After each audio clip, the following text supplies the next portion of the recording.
반갑습니다. 김법성입니다. 오늘은 연대 합격 비법을 알려드리도록 하겠습니다. 연세대 논술 문제에서 가장 큰 특징, 어디서 알 수 있느냐?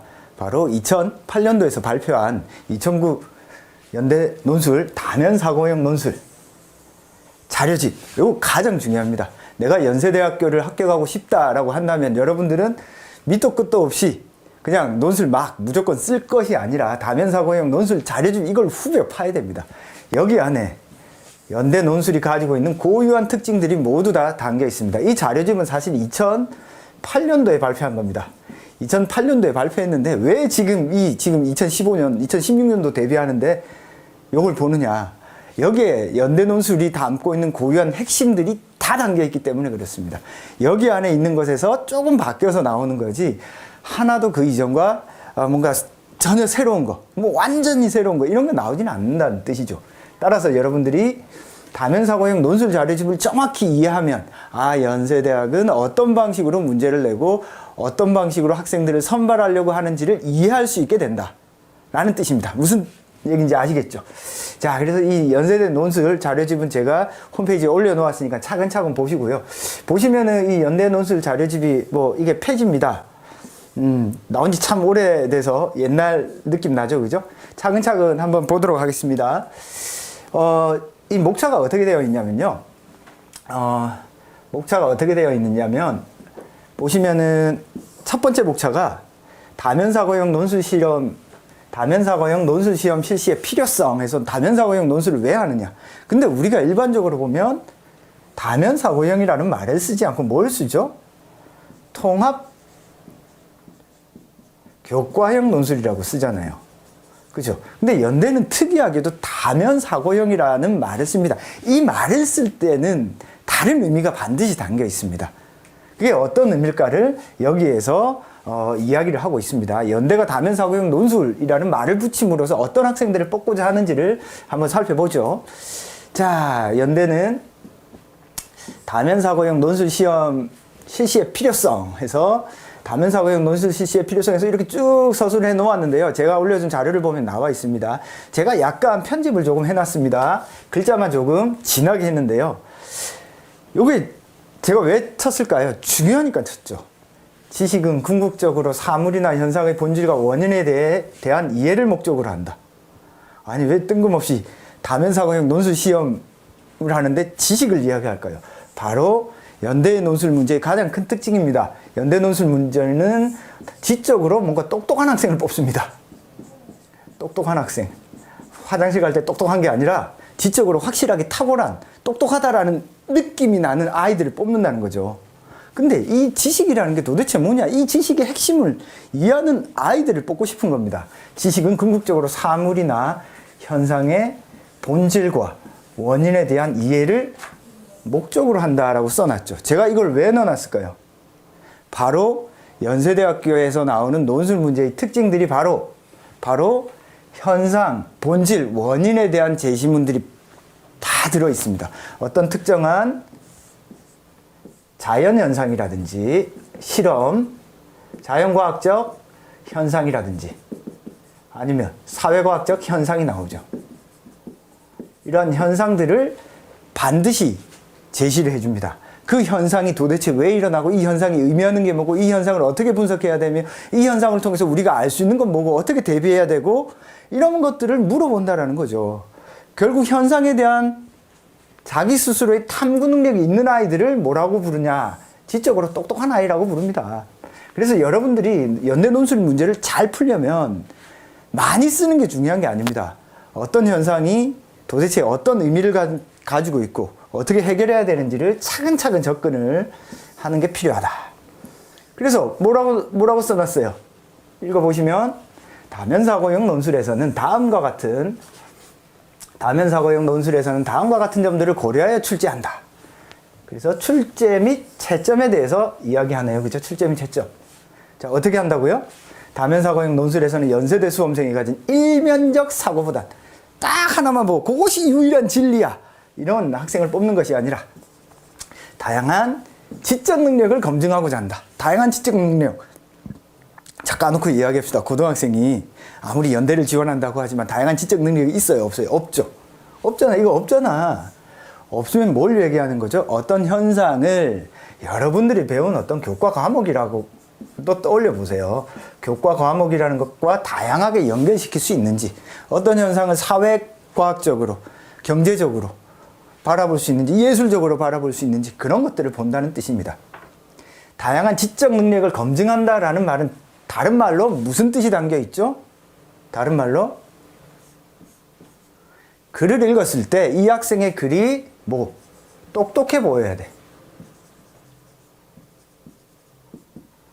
똑똑한 티가 나야 됩니다. 오, 얘 글을 보니까 뭔가 조금 특이하다, 똑똑하다. 얘는 지적 능력이 탁월할 것 같다라는 느낌이 들어야 됩니다. 설령 내가 똑똑하지 않더라도 학생이 쓴 글에는 나는 똑똑해 라는 느낌이 나도록 써주는 게 아주 중요합니다. 그러면 봐봐. 여러분들 주변에 똑똑한 사람 있나요, 혹시? 똑똑한 사람 한번 보세요. 그 사람들이 어떤 글을 쓰는가. 똑똑한 사람들은 전형적으로 어떤 말을 쓰냐면요, 개념적인 언어를 씁니다. 개념적 언어를 아주 잘 활용을 해요. 여러분들이 이 대학에 합격하기 위해서는 개념적 언어를 정확히 잘 쓰셔야 됩니다. 자, 그 다음에 좀 보죠. 획일적 사고에 의해서 하나의 답을 찾아내는 것이 아니라 다양한 사고에 의해서 다양한 답을 제시하도록 유도하고, 이를 바탕으로 수험생의 지적 능력, 또 나오네, 지적 능력. 그러니까 보세요. 이 대학이 뭘 요구하는지. 똑똑해 보이는 아이들 뽑는다니까요. 그러니까 글을 많이 쓰고 그냥 형식적으로 완벽한 글을 쓰는 게 중요한 것이 아니라 글 안에 나의 지적 능력, 사고의 능력을 정확히 보여주는 것이 필요하다. 따라서 이 대학은 딱 획일화된 답 하나만이 이렇게 들어있는 것이 아니라 다양한 답을 쓸 수 있습니다. 그래서 연대 문제를 풀 때는요, 여러분들이 공부를 할 때 내가 예를 들어서 처음 글을 쓸 때 A의 형태의 답을 썼으면 그 다음 쓸 때는 B의 형태의 답안을 쓰는 연습을 해보세요. 그리고 이 두 답안을 분석을 해보시면 이 대학이 무엇을 요구하는구나 라는 어떤 대략적인 감이 잡힐 수 있습니다. 무슨 뜻인지 아시겠죠? 그래서 대략적으로 이런 형태로 여러분들이 준비를 해두는 게 좋겠다. 자, 좀 더 넘어가서 한번 더 볼까요, 그럼? 연세대학교가 뭘 요구하는지를 한번 차근차근 봅시다. 이거 앞에서 본 거네요. 넘어가서. 자, 그래서, 연대는 여러 교과목에 생각할 수 있는 다양한 관점에 기반하여 하나의 의견으로 발전시키고 키우는 어떤 능력이 필요하다. 그래서 가나 다가 나오면 이것들을 그냥 나열하는 게 아니라 합치고 종합을 해서 뭔가 새로운 의견으로 발전시키는 것. 그래서 뭐라고 이야기합니까? 각각의 제시문들이 가지고 있는 어떤 주제에 대한 다양한 의견을 서로 상호 보완 관계를 형성해서 새로운 지식을 만들어서 과감하게 여러분들이 뭔가 제시를 해 주셔도 됩니다. 제시문에 있는 것을 종합해서 전혀 다른 걸 제시를 해줘도 괜찮습니다. 다양한 의견이 갈등하거나 충돌한다라고 했죠. 무슨 뜻입니까? 어떤 주제에 대해서 제시문들이 부딪힌다는 뜻이에요. 그러면 여러분들이 그래서 보여달라는 뜻입니다. 그래서 보여주셔야 됩니다. 즉, 다양한 의견이 동일한 주제에 대해서 충돌하면 각각의 제시문들은 어떤 주제에 대해서 어떻게 충돌하는지를 여러분들이 반드시 보여줘야 되죠. 그렇게 될 때 다면사고형, 즉 학생들이 일면적 사고가 아니라 다양한 측면에서 새로운 생각들을 하는 걸 뽑을 수 있겠다. 정리하면 뭐죠? 이 대학은 간단합니다. 어떤 특정한 주제에 대해서 지적인 능력이 있는 학생들을 뽑는다. 이 지적인 능력은 뭐냐? 한 면이 아니라 다양한 면에서 이 사안을, 이 주제를 검토하는 학생들을 뽑겠다라는 뜻입니다. 자, 그 다음에 조금 더 봅시다. 좀 더 보시면 다면사고형 논술의 어떤 출제 원칙. 이 대학은 어떻게 뽑는지, 여기는 뭐 중요한 부분들이 뒷부분에 조금 있습니다. 뒷부분을 조금 더 보겠습니다. 보시면 여기 여러분들 자료집 보면 여기 쭉 나왔어요. 제가 중요한 부분만 체크를 해뒀으니까 이거는 이제 어떤 식으로 내고 어떤 식으로 어떤 뭐 최대한 뭐 교과를 반영해 출제한다. 이건 상식적인 이야기 부분이라 제가 따로 이야기는 안 드리겠습니다. 중요한 부분 한 번 더 볼까요?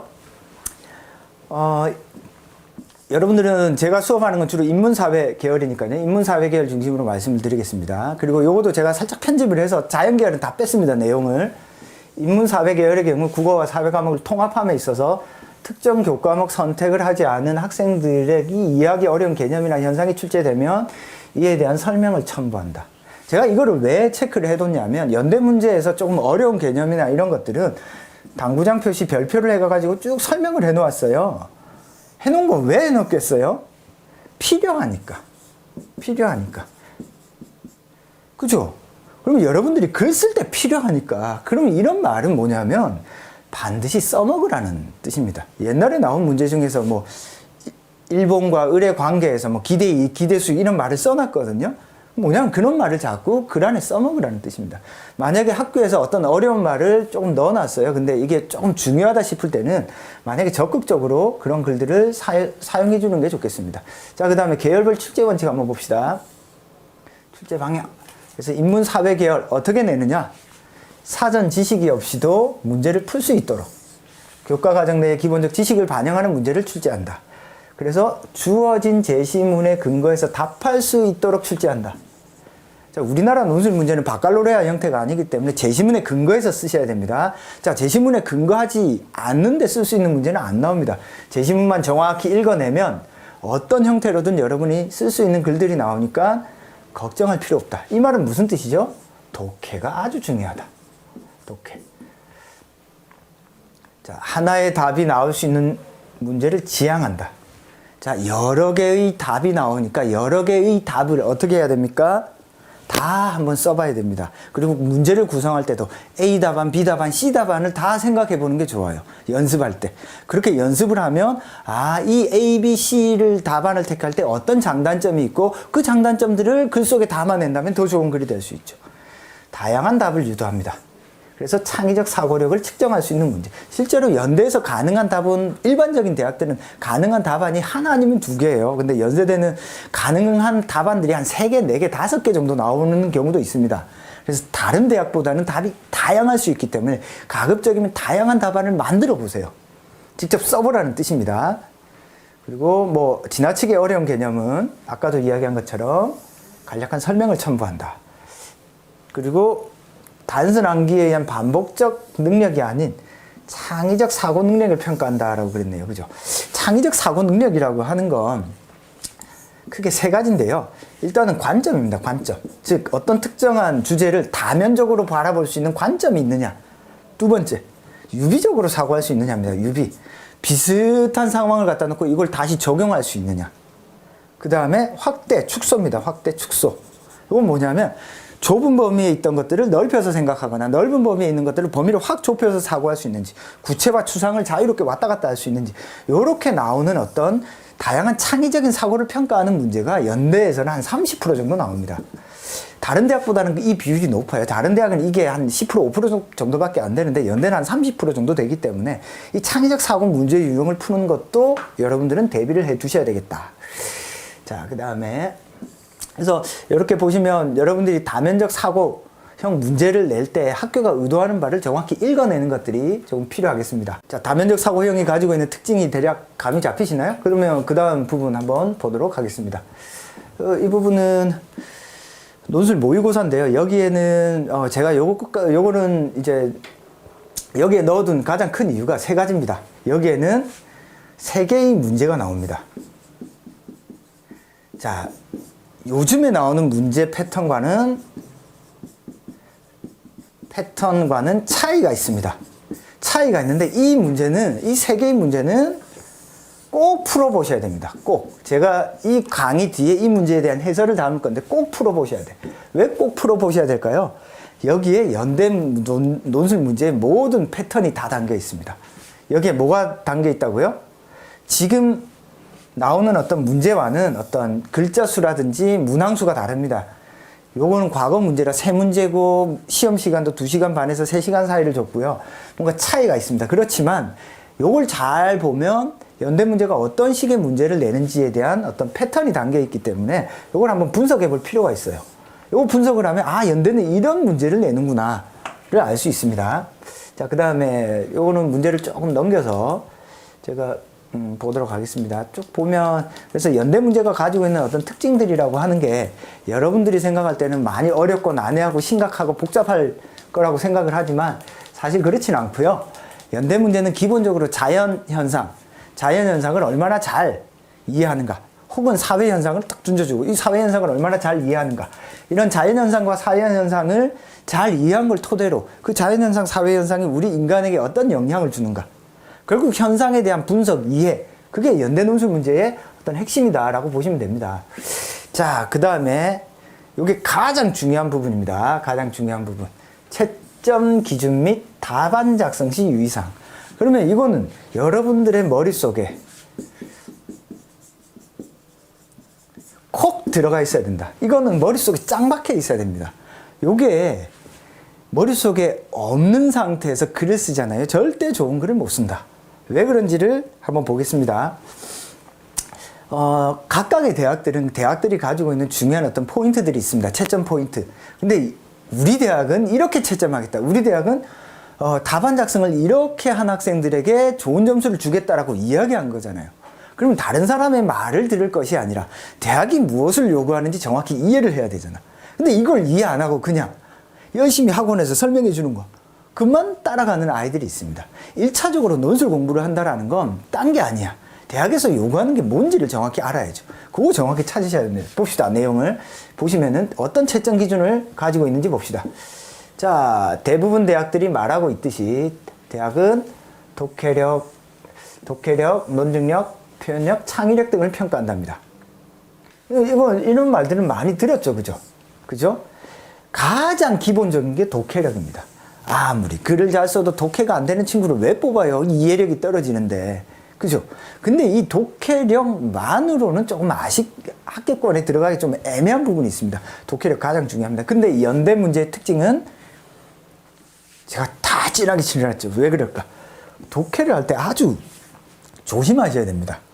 자, 독해를 할 때 여러 개의 제시문에 공통된 주제를 찾으라는 거죠. 예를 들면 작년도 기출이 뭐가 나왔죠? 인간과 동물의 관계에 대해서 차이와 갈등에 대해서 나왔잖아요. 그럼 봐봐. 그 주제가 도대체 어떤 의미인가? 예를 들어 봅시다. 뭐 인간과 작년 기출 문제입니다. 동물의 관계를 물었어. 그럼 인간과 동물의 관계가 도대체 뭘 담고 있는지 이 대주제 여러 개의 제시문에 공통된 주제가 인간과 동물의 관계의 어떤 면, 인간과 동물의 관계라고 할지라도 다양한 면이 있잖아요. 그 중에서도 제시문이 다루고 있는 주제가 뭔지가 정확히 포착돼야 돼요, 요게. 그죠? 각각의 제시문들이 담고 있는 핵심되는 주제를 찾기 이전에 전체 쟁점들이 정확히 찾아져야 됩니다. 그런 다음에 그 주제와 관련해서 소주제, 대주제를 다양한 방식으로 표현하는 특정한 제시문에 담긴 주제를 여러분들이 찾아야 돼요. 그러면 가 제시문은, 나 제시문은, 다 제시문은 이 주제와 관련해서 어떤 이야기를 하는지, 이 소주제, 대주제를 어떻게 해야 되죠? 개념적으로 정확히 표현해야 돼. 개념적으로. 개념으로. 아까도 얘기했잖아요. 똑똑한 애들의 특징이 뭐라고? 개념적인 언어를 쓴다고. 개념적인 언어를 정확히 제시를 해 주셔야 됩니다. 대주제와 소주제의 연관관계. 그렇다면 뭘 찾아야 됩니까? 전체 큰 주제와 소주제는 어떤 논리적 관계가 있는지. 연관관계는 크게 인과적 관계, 논증의 관계, 범주적 관계, 여러 가지가 있긴 하지만 요건 그건 다음에 한번 설명을 따로 드릴게요.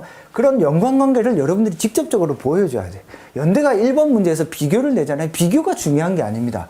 비교가 중요한 게 아니라 큰 주제와 관련해서 각각의 작은 가나다의 어떤 소주제, 제시문들이 무엇을 담고 있는지를 정확히 구별해내는 능력을 보고 싶은 거야. 그러기 위해서 비교를 내지 그냥 비교를 위한 비교를 내는 게 아닙니다. 그러려면 1차적으로 쟁점이 정확히 잡혀야 되고 2차적으로 그 쟁점과 관련해서 각각의 특정한 제시문들의 어떤 소주제를 명확하게 개념화할 수 있는가. 그 다음에 요것들을 연관성을 얼마나 잘 찾아낼 수 있는가. 이 세 가지가 아주 중요합니다. 개념화죠, 개념화. 주제와 관련된. 요거는 대학이 이야기하는 거예요. 무슨 말이냐면 무조건 이렇게 하라는 뜻입니다. 잘 안 하죠, 아이들이. 비교하는데 급급해서. 그래서 비교 분석함으로써 뭘 해야 돼요? 각 제시문과 대주제의 연관관계를 파악하라는 말은 무슨 뜻이에요?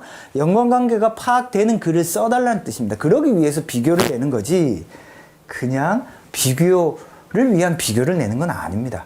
자, 이런 독해는 뭐 기본이야, 기본. 주제와 관련해서 이런 독해를 할 수 있는 건 기본이라고 생각을 하시면 됩니다. 이 기본을 토대로 여러분들은 뭘 해야 되느냐? 논증을 해야지, 논증. 근데 이 논증이라는 말을 여러분들은 정확히 이해를 못하는 학생들이 많습니다. 자, 연대에서는 어떻게 이야기하고 있죠? 논리적으로 모순이 생기지 않아야 한다. 그리고 경험적 자료를 통해서 입증할 수 있어야 됩니다. 그러니까 경험적 자료를 통해서 입증한다라는 말은 주로 추상적인 주제가 나올 때는요, 반드시 어떤 구체적 예를 드는 것도 나쁘지 않습니다. 근데 예를 너무 많이 들면 내용이 빈약해지니까 사례에 해당되는 것만 간단하게 언급을 해주면 되죠. 이 논증이라고 하는 말은 주장과 근거 형태의 논리적 관계잖아요. 그죠? 논리적 관계. 이 논리적 관계인데, 여러분 비교하는 글을 쓸 때도요, 조금 생각을 해보시면, 가나다를 비교하세요 잖아. 그럼 가나다를 비교하는 글은 여러분들은 논증의 형태로 쓰셔야 됩니다. 기본적으로 모든 논술문은 설명문을 요구하지 않습니다. 논증할 수 있는 논증문을 요구한다고 보시면 돼요. 이러이러하게 비교할 거야. 어떠어떠한 이유 근거에서. 무슨 뜻인지 알겠죠? 비교하면 가나는 이렇다 같다 다르다 이게 중요한 게 아니라 이렇게 비교할 수 있어요. 수많은 비교거리가 있습니다. 그것 중에서 내가 가장 의미 있다고 생각하는 것, 주제와 관련해서 핵심적인 것이 이게 비교가 가장 의미 있고 그걸 논증하는 형태로 글을 써야지, 비교를 나열하는 글로 쓰면은 좋은 글이 되지 않습니다. 자, 그 다음에 대학이 중요하게 여기는 거 봅시다. 표현력. 글을 통해 자신의 의견을 읽는 이에게 전달하는 능력. 이게 은근 중요합니다. 읽어도 뭔 소리인지 모르는 글은요, 무조건 떨어집니다. 따라서 쉬운 문장을 사용하여 의미 전달을 쉽게 하는 것이 필수적으로 요청돼. 무슨 뜻이죠? 글을 읽기 어렵게 쓰는 애들은 아주 많다는 뜻입니다. 복문, 중문보다는 단문을 쓰셔야 됩니다. 문장을 짧게, 글 잘 쓰는 사람의 특징은 짧게 쓰면서도 핵심을 정확하게 말하면서도 쉽게 읽힙니다. 그렇게 쓰셔야 됩니다. 자, 그 다음에 문단 구성에도 유의해. 주장을 강하게 전달하기 위해서 두 갈씩 쓰기가 바람직. 무슨 뜻이에요? 이렇게 쓰라는 뜻이에요. 그죠? 가나다를 비교하라 그러면 가는 어떻고 나는 이거보다 그냥 가나다는 어떻게 비교할 수 있는데, 이렇게 비교할 수 있는 이유 근거가 제시문을 보니까 이렇다. 투갈식으로 쓰라고 내 해놨잖아. 왜 그럴까요? 채점하기 편해서 그래요. 그리고 이런 글이 잘 읽혀요. 그러니까 여러분들이 자꾸 자기 편하게 쓰지 마세요. 자기 편하게 쓰면 떨어집니다. 채점자가 편하도록 쓰셔야 됩니다. 그 다음에 창의력. 주어진 주제에 대해서 얼마나 창의적인 생각을 할 수 있는가. 자신의 독창적 주장을 제시할 필요가 있다. 중요합니다. 제시문이 쉬우면 쉬울수록 훨씬 더 중요하죠. 독창적 주장을 제시할 무슨 뜻인가요? 적당히 쓰지 말라는 뜻입니다. 학생들 글을 적당히 가나다라 짜집게 해서 그러니까 이게 좋다 저게 좋다. 아무런 사고력을 측정할 수 없어. 자, 연대에서 요구하는 글을 읽어보면 지참 능력이 보이지 않아. 제시문에 있는 얘기 적당히 짜집게 해서 누구 초딩도 써요. 그런 글은. 그런 글 백날 써봤자 합격 안 합니다. 지적 능력이 안 보인다는 뜻이에요. 그럼 여러분들이 봐봐. 제시문이 쉬워. 지적 능력을 보이려면 어떻게 해야 돼? 이 문제가 담고 있는 고유한 쟁점을 잘 지적을 해주거나, 제시문에 없는 개념화를 해주거나, 이것들이 담고 있는 근원적인 문제를 보여줘야 될 거 아니야. 보여줘야지. 그죠? 대학이 요구하는 창의력, 독창적인 주장을 제시할 필요가 있다라고 써놨죠. 이 말은 무슨 뜻이에요? 제시문에 근거해서 더 나아가서 어떤 견해나 사고나 어떤 주장을 펼 수 있다면 그것도 인정하겠다라는 뜻입니다. 근데 제시문에 근거하지 않고 지 마음대로 쓰면 어때? 이건 자기 혼자 글짓기 한 거지. 제시문에 근거해서 독창적 주장을 펴나간다면 요거는 아주 가점의 요소입니다. 그래서 합격한 아이들 보면요, 요게 탁월합니다. 요게 탁월해요. 적당히 짜집기 하는 아이들이 다 떨어집니다. 자, 이렇게 보면 연대는 뭘 요구하는지 대략 감이 잡히십니까? 연대가 요구하는 게 감이 잡혀요? 연대는 방금 얘기한 것처럼 독해력, 논증력, 표현력, 창의력을 평가하는데 독해력은 기본입니다. 기본. 그 다음에 글이 쉽게 잘 읽혀야 되고 논리적으로 모순이 없어야 돼. 그런 다음에 가장 중요한 창의적인 어떤 학생, 타고난 능력, 타고난 사고력, 지적 능력이 있는 것, 자신의 주장을 입증하고 자신의 주장이 가장 왜 의미가 있는지 이걸 파고 들어가는 능력이 있는 아이들을 선호한다라는 생각을 하셔야 됩니다. 무슨 뜻인지 아시겠죠? 자, 그래서 답안 작성의 유의사항 한번 봅시다. 문제에서 요구하는 것과 상관없이 자신이 준비한 답을 그대로 전개하는 것은 바람직하지 않다. 그냥 외워서 쓰는 거예요. 아, 이런 주제 나오니까 이렇게 써야지. 다 떨어집니다. 그런 애들은 답이 없습니다. 그런 식으로 절대 쓰시면 안 되고요. 반드시 재심은 독해에 근거해서 한 발 더 나간 생각. 독해에 근거해서 한 발 더, 독해에 근거해 보니까 요건 요렇게 볼 수 있는데, 자, 요걸 개념적으로 딱 만들어내면 더 좋죠. 나가서 보니까 또 더. 요런 적어도 한 단계, 두 단계는 나가는 사고를 해주셔야 됩니다. 자, 그랬을 때 어떻게 하라고요? 서론을 길게 쓰거나 결론의 내용을 반복하지 마라. 그죠? 논지 파악의 문항에서는 서론과 결론 부분은 쓰지 않아도 좋다. 논지 파악 뭐죠? 비교 문제입니다. 기본적으로 본론 위주의 답안 작성이 바람직하다. 즉, 핵심되는 논의의 뼈대, 논리의 뼈대만 정확하게 써달라는 뜻입니다. 자, 복잡한 문단 구성과 이런 거 하지 말라는 뜻이죠. 글이 복잡하면요, 안 좋아요. 최대한 간단 명료하게 읽힐 수 있는, 그러면서도 잘 이해가 되는 글을 쓰는 게 아주 좋습니다. 자, 문단의 핵심을 담은 주제 문장을 작성하는 연습과 짧고 의미가 분명한 문장을 작성하는 연습이 필요합니다. 이거 아주 중요합니다. 아주. 학생들이 그냥 어려운 말 막 쓰는데요. 그런 것보다 문단의 핵심, 가는 어떠한 주제에 대해서 어떤 판단을 내린다. 이거 잘 제가 이 연습 되게 많이 시키거든요. 잘 안 해요. 그리고 아이들이 초반에 조금 연습하다가 이제 익숙해졌다 싶으면 안 시키는데, 그러고 나면 또 아이들이 글이 이상합니다. 요것만 잘 사실 하고 거기에서 한 발만 딱 더 나가면, 요것처럼 독해에 근거해서 한 발만 더 나가면 사실 좋은 글을 쓸 수 있습니다. 자, 그 다음 재심은 문장을 그대로 옮겨 적기. 문장을 그대로 옮겨 적으면 안 됩니다. 문장. 재심문의 문장을 그대로 옮겨 적은 답안은 좋지 않다. 특히 논지 파악의 답안에서 유의할 필요가 있다. 논지 파악 뭐죠? 비교입니다. 비교글 보면은 거의 다 그냥 재심문 짜집게 해놓은 글을 아주 많습니다. 재심문에 나타난 주장을 자신의 언어로 바꾸어 표현을 하여야 하면 자기가 이해한 방식대로 어떤 개념화, 즉 내가 포착한 핵심을 중심으로 어때요? 나는 이게 가장 중요하고 그 이유 근거가 뭐다라는 형태로 쓰라는 뜻입니다. 가는 요렇고 나는 요렇고 다는 이래서 같다, 이런 방식으로 쓰지 말고요. 필요시. 그래서 아까 제가 이야기했죠. 요 말은 뭐냐면 비교할 때 어때? 주장과 근거의 논증의 형태로 쓰라는 뜻입니다. 그래야 재구성을 할 수 있단 말이야. 재시문의 핵심 용어를 사용하여 논지를 분석하는 것이 바람직하다. 재시문의 핵심 용어. 자, 논술 많이 이렇게 학원에 배우는 애들 중에 최근에도 만난 적이 있는데요.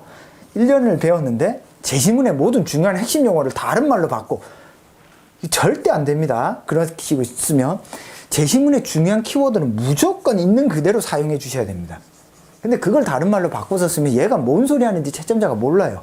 중요한 키워드는 반드시 있는 그대로 활용을 해 주셔야 됩니다. 그래서 이런 형태로 대학이 요구한다는 뜻입니다. 그래서 인용은 이상한 형태의 인용은 감점이다, 이런 말 써놨죠. 그죠? 그래서 대학에서 요구하는 게 뭐냐, 어떤 글을 요구하느냐, 답안 작성할 때 뭐가 필요하느냐, 정리하면 뭔가요? 자, 쉽고 명확하고 잘 읽히는 글입니다. 그랬을 때 이거죠. 근데 그게 내 독해에 근거해서 뭔가 창의적인 글로 나아갈 수 있으면 이런 글들을 뽑겠다라는 뜻이죠. 그죠? 일단 기본이야, 위에 거. 쉽고 명확하게 잘 읽히는 걸 써야 돼. 복잡하거나 한눈에 쏙 안 들어오는 글 쓰면 무조건 떨어집니다. 자, 그 다음에 독해가 아주 정확하게 되어 있고, 글을 읽는데 독해가 아주 정확하게 되어 있고, 이 독해에 근거해서 뭔가 창의적으로 한 발 더 나아가, 이 학생이. 그럼 어떻게 보여? 이 결과 어때? 지적으로 보이잖아. 똑똑해 보이잖아. 똑똑. 그죠? 이런 애들을 뽑는다는 거예요. 그러면 그러려면 어떻게 해야 되는가? 연세대학교는 요 지적이고 똑똑한 문제를 내기 위해서 어떤 문제를 낸다고요? 앞에 얘기했잖아. 현상에 관련된 문제를 낸단 말이에요. 현상. 자, 이게 연대 문제의 좀 차이점입니다. 핵심적인 차이점. 현상이야. 근데 어떤 현상일까? 낯선 현상이야. 낯선 현상. 우리가 경험하고 체험해 봤을 법한 어떤 현상들을 문제를 내는데, 근데 한 번도 생각을 안 해본 그런 낯선 현상을 뚝 던져주고, 그걸 가지고 뭘 하게 해요? 독해하고 생각하게 만들어. 그러니까 아이들 입장에서는 어렵죠. 결과적으로 뭐냐? 어떤 낯선 주제에 낯선 어떤 현상이 나타났을 때 스스로 생각하는 능력이 있는 애와 그냥 주워 담기만 하는 애와는 확실히 차이가 있습니다. 그래서 이 낯선 현상을 분석하는 능력을 기르는 것, 요게 논술의 핵심이다. 연대 논술의 핵심이다. 라고 보면 됩니다. 근데 대부분 뭘 연습하고 있죠? 그냥 요것만 연습하고 있어. 구조만. 그러니까 어때요? 글을 많이 써도 어때? 낯선 현상을 자기 스스로 창의적으로 사고하는 능력이 떨어지니까 어때요? 열심히 써도 합격이 안 되는 거지.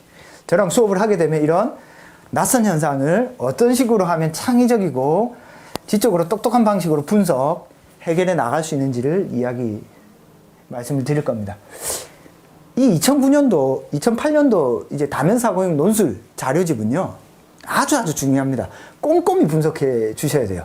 이 분석을 바탕으로 다음 시간에는 이제 여기 안에 들어있는 3개의 문제가 있는데 이 3개의 문제를 분석해 줄 겁니다. 3개의 문제를 분석하고 나면 연대 문제가 어떤 아이들을 뽑는지를 조금 더 명확하게 이해할 수 있습니다. 즉 연대 문제를 딱 보면 요 패턴이구나. 요 문제, 저 문제구나. 그걸 보고 거기에 맞춰서 준비할 수 있다는 거죠. 무슨 뜻인지 알겠죠? 자, 오늘 그 연대 문제 2008년도 다면사고형 자료집, 2009년도, 2008년도 다면사고형 자료집 분석은 여기까지 제가 설명을 드리도록 하겠습니다. 감사합니다.